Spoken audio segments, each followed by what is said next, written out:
I will never allow Burkina Faso to become a testing ground for foreign experiments. Our land, our food, and our people will not be controlled by outsiders. In August 2024, Burkina Faso took a bold step that shook the global scientific community. President Ibrahim Traoré ordered the destruction of all genetically modified mosquito samples and suspended the multi-million-dollar Target Malaria project. The project, heavily funded by the Bill and Melinda Gates Foundation along with open philanthropy, aimed to fight malaria using engineered mosquitoes. On paper, the science sounded promising. Alter the mosquito's DNA so that most offspring are male, thereby reducing the female population that spreads malaria. However, the government decided the risks outweighed the potential benefits. This move was not simply about mosquitoes, it was about sovereignty and caution. Burkina Faso was chosen as the first African country to test this technology, but many citizens felt uneasy. History has shown that Africa often becomes the frontline testing ground for experimental projects whose long-term consequences are unknown. The government's decision reflected not only scientific skepticism but also public pressure. Villagers, scientists, and activists raised concerns about ecological impacts, health risks, and the lack of African ownership over the technology. Target Malaria had already invested heavily building high-security labs, training researchers, and engaging communities in dialogue. Yet within days of releasing a small batch of modified mosquitoes in August, Traoré's administration reversed years of planning. To many Africans, this was a victory for sovereignty.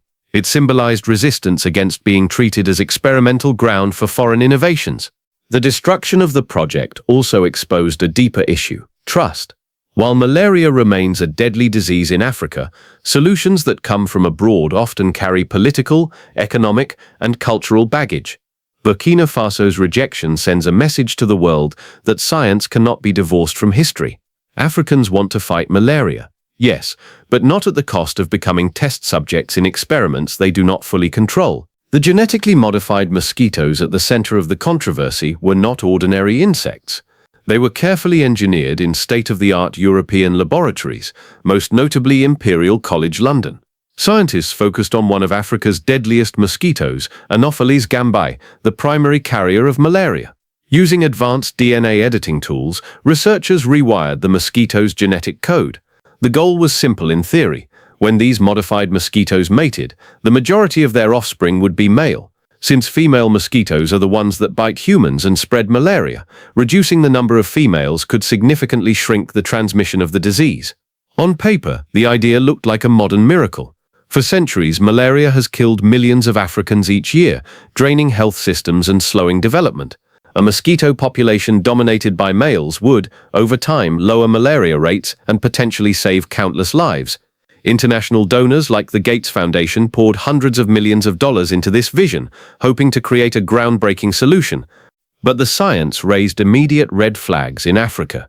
While the DNA modifications were carried out in European labs, African countries like Burkina Faso were tasked with rearing, testing, and releasing the mosquitoes. This imbalance of power meant the most risky part of the project, the release into nature, would happen on African soil, while patents and intellectual property would remain in the hands of Western institutions. To many Africans, this felt like history repeating itself, the global North keeping control of innovation while Africans bore the risks.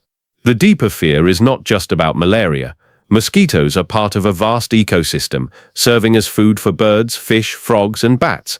Altering their DNA could ripple through the food chain in unpredictable ways. Once released, there is no way to recall genetically modified species. For critics, this was not just about fighting malaria, it was about rewriting nature's script, a dangerous gamble with irreversible consequences. Africa's skepticism toward genetically modified organisms, GMOs, is not born from ignorance, it is a product of painful history. Whenever foreign corporations and foundations introduce new technologies, they are often packaged with promises of prosperity, higher yields, healthier crops, or eradication of diseases. But the lived reality for many African farmers and communities has been disappointment, debt, and dependency. This is why genetically modified mosquitoes triggered alarm bells immediately. Many Africans remember the introduction of GMO maize and cotton. These crops were marketed as game changers that would free small farmers from poverty. Instead, farmers often found themselves locked into expensive seed contracts. GMO seeds are patented, meaning farmers cannot save them for the next season. Each year they must buy fresh seeds, often at prices 5 times higher than traditional varieties. To make matters worse, farmers also had to buy chemical pesticides and herbicides from the same corporations that sold the seeds. The cycle of dependency deepened. These experiences left scars. People saw ecosystems disrupted, indigenous seeds disappearing, and small-scale farmers pushed to the margins. In South Africa, the only country to fully commercialize GMOs, biodiversity suffered as traditional maize varieties were wiped out. In Burkina Faso, GMO cotton collapsed, damaging the nation's global reputation. These lessons are not forgotten. So when genetically modified mosquitoes arrived, many Africans connected the dots. They saw another foreign-led project promising solutions, but leaving Africans with the greatest risks. Even if the science made sense, trust had already been broken. Communities did not want to become laboratories for experiments whose long-term outcomes no one could predict. In their eyes, GMOs symbolized not just science, but foreign control over Africa's food, land, and bodies. This skepticism is, therefore, not resistance to progress. It is wisdom rooted in memory. The story of GMO crops in Africa is best illustrated by 2 case studies, South Africa and Burkina Faso. Both countries adopted genetically modified maize and cotton with great expectations, only to experience devastating consequences. In South Africa, GMO maize and cotton dominate the market. Over 85% of maize and nearly 100% of cotton grown today is genetically engineered. Initially, these crops promised higher yields and resistance to pests, but the reality proved different. Farmers discovered that GMO seeds cost far more than traditional seeds, forcing them to spend heavily each planting season. Because the seeds were patented, replanting from previous harvests was illegal. Worse still, the pests the seeds were designed to resist, such as bollworms in Bt cotton, quickly developed resistance within just a few years. By 2013, yields had collapsed, and many farmers abandoned Bt cotton altogether. Burkina Faso's case is even more painful. Cotton was once the pride of the nation, accounting for 60% of its export earnings. When GMO cotton was introduced with heavy backing from Monsanto and the Gates Foundation, it was hailed as a pathway to prosperity. But the cotton's fiber quality deteriorated, leading to rejection on the global market. By 2016, Burkina Faso's government officially abandoned GMO cotton after suffering massive economic losses. Farmers lost millions of dollars, and the country's international reputation was damaged. These failures reveal a disturbing pattern. The promises of GMOs often crumble under real-world conditions. Instead of independence, farmers face debt. Instead of prosperity, nations face rejection in global markets. For Burkina Faso, the collapse of its cotton industry was not just an agricultural failure, but a national tragedy. These experiences explain why Africans are so wary of new GMO projects, whether in agriculture or in disease control. The risks, they argue, are simply too high. One of the most troubling aspects of the GMO debate in Africa is the issue of control. Who really owns the science, and who benefits from it? In most cases, the answer is not Africans. Corporations like Monsanto, Syngenta, Bayer, and Corteva dominate the global seed and pesticide markets. These companies hold patents on the seeds, the genetic modifications, and the companion chemicals required to grow them. Farmers in Africa are left with no choice but to depend on these corporations for their most basic survival needs. This dependence erodes sovereignty. Farmers can no longer plant seeds passed down for generations. Instead, they are required to purchase new seeds every season, often at steep prices. These seeds are engineered to work hand-in-hand with specific pesticides and herbicides, also sold by the same corporations. This creates a cycle where farmers are locked into continuous spending, while corporations secure guaranteed profits. Foreign control also extends to research and intellectual property. The DNA modifications for mosquitoes, for example, were carried out in European labs. African scientists were left with the less prestigious tasks of breeding and releasing them, but they had no control over patents or the direction of the science. This imbalance of power reinforces the feeling that Africa is being used as a testing ground rather than a partner in innovation. Philanthropic organizations, particularly the Gates Foundation, add another layer of complexity. While presented as charity, their funding often shapes national policies and agricultural strategies.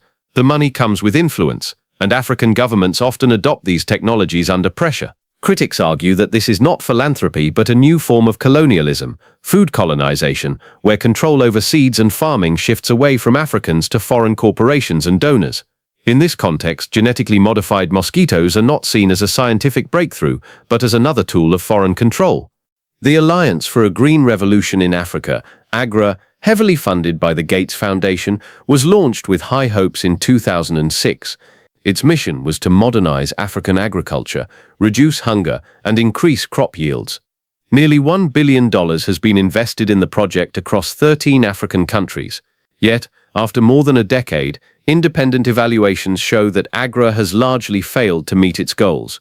One of the biggest problems is dependency. AGRA's programs emphasize imported seeds and chemical fertilizers often supplied by multinational corporations. Local seed systems, which were once the backbone of African farming, have been crowded out. Farmers are told to abandon indigenous varieties in favor of patented hybrids. Over time, this erodes biodiversity and weakens food sovereignty. The promise of increased yields has also fallen short. Studies from Tufts University's Global Development and Environment Institute found no significant reductions in hunger levels in AGRA countries despite heavy investments. In some cases, yields barely improved, while hunger actually increased. Meanwhile, pesticide and herbicide use skyrocketed. In Ghana and Nigeria, imports of pesticides more than doubled between 2010 and 2020. In South Africa, herbicide-resistant GM maize has locked farmers into using glyphosate, a chemical linked to serious health risks. For small farmers, the economic burden is severe. They must buy expensive seeds and companion chemicals year after year. Instead of escaping poverty, many find themselves trapped in cycles of debt. The corporations selling these products, however, continue to profit. AGRA's failure is more than just a missed opportunity.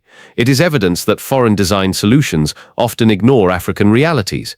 Modernization may sound appealing, but if it deepens dependency, erodes biodiversity, and fails to reduce hunger, then it is not progress. It is another form of control disguised as development. When scientists alter nature at the genetic level, the risks extend far beyond the immediate target. In the case of genetically modified mosquitoes, the intended outcome was to reduce malaria by shrinking the population of female mosquitoes. But mosquitoes are not just pests, they are part of a delicate ecological web. They serve as food for birds, bats, fish, and frogs. If their population is drastically altered, the ripple effects could destabilize entire ecosystems. Environmental activists warn that once genetically modified organisms are released into the wild, there is no way to recall them. Unlike a faulty vaccine or a banned pesticide, you cannot simply withdraw a species that has reproduced and spread in nature. The DNA edits remain, passing from one generation to the next. This irreversibility makes the stakes even higher. Past experiences with GM crops highlight similar risks. In South Africa, the expansion of GMO maize displaced indigenous varieties, eroding centuries-old biodiversity. Once lost, these local seed varieties cannot easily be recovered. The same danger applies to mosquitoes. By interfering with their reproductive patterns, scientists risk disrupting natural balances that have existed for millennia. Critics argue that foreign institutions pushing these experiments do not fully account for long-term ecological consequences. Their focus is on the short-term goal of reducing malaria cases. But ecosystems are complex. A reduction in one species can open the door for another to dominate, potentially creating new health or agricultural problems.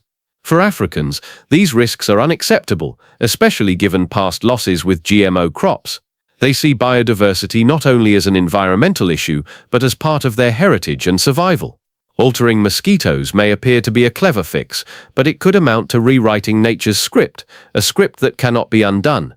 African skepticism toward foreign science is not just about biology, it is about memory.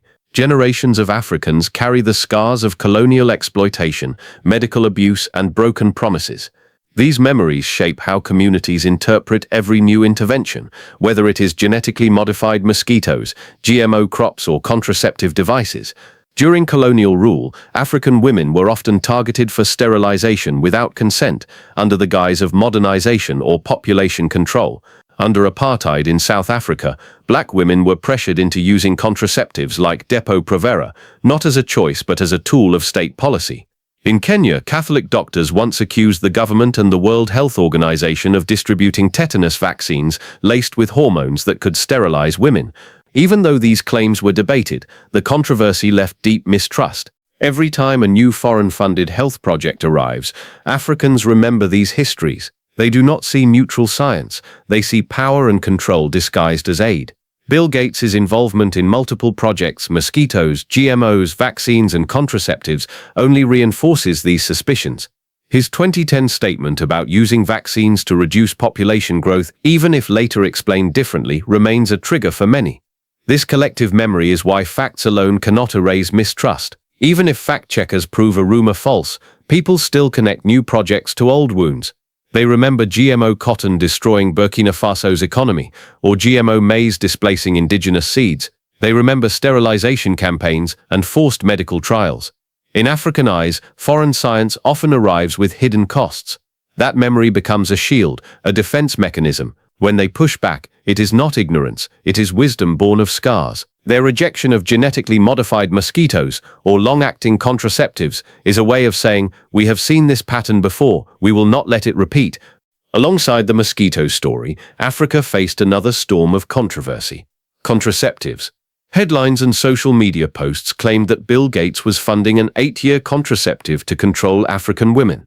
Some rumors even suggested these devices were being secretly tested on children.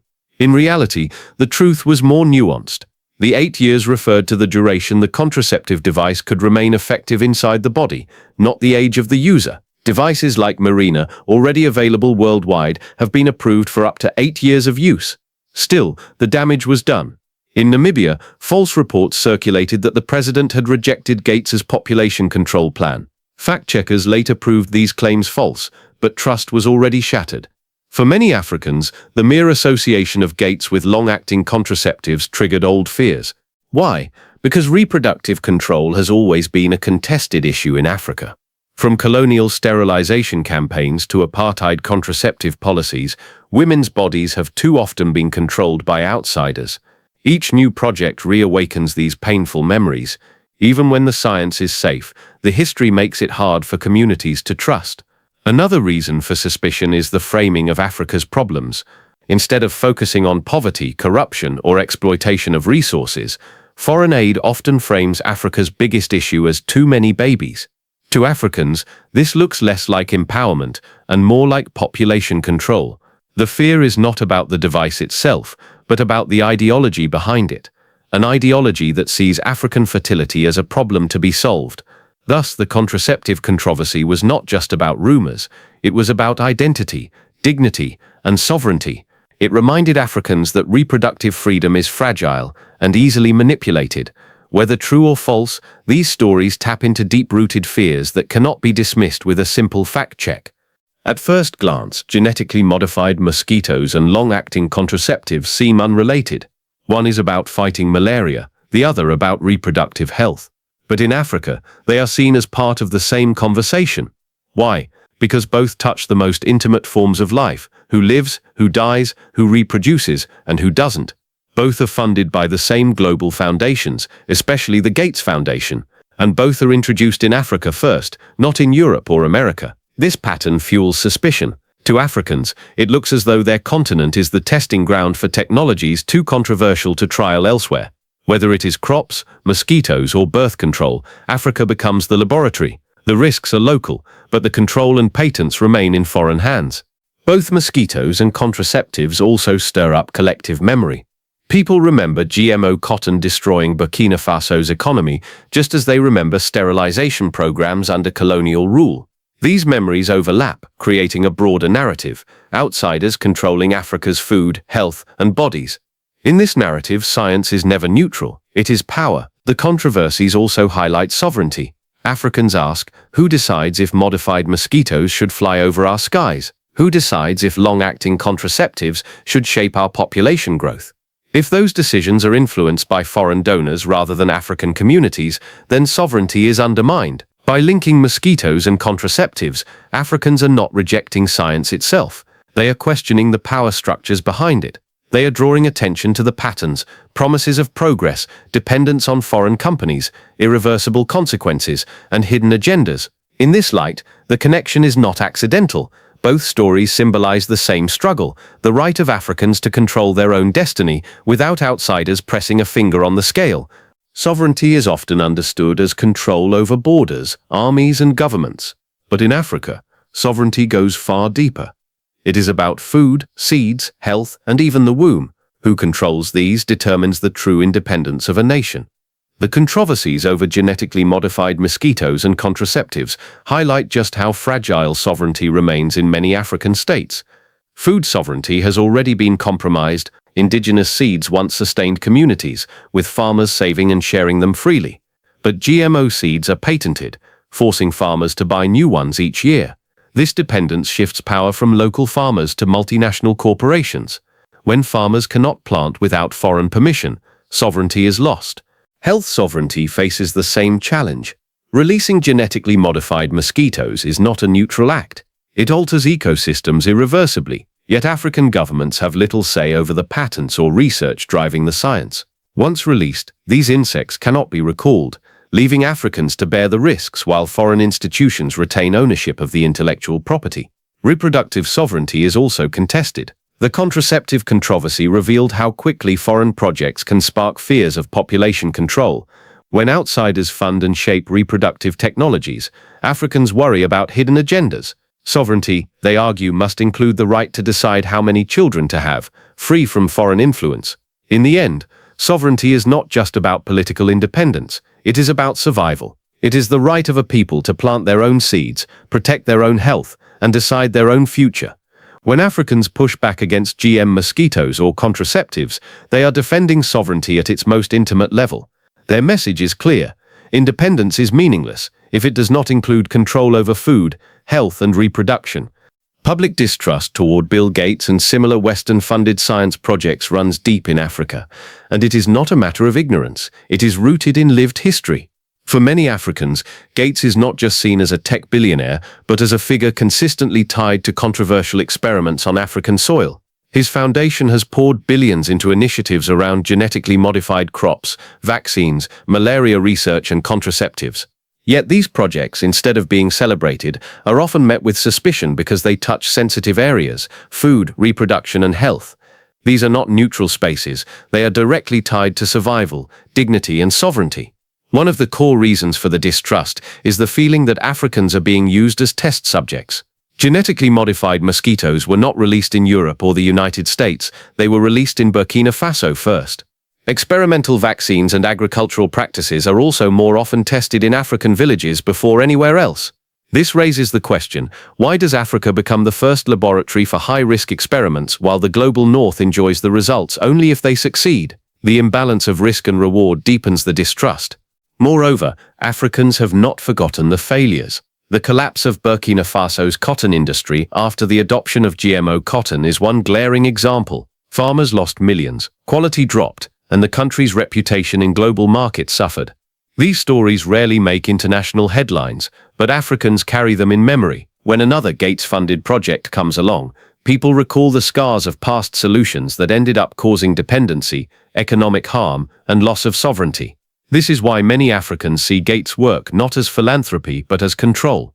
When projects fail, Africans carry the losses. When they succeed, patents and profits remain in Western hands. That legacy explains the deep distrust.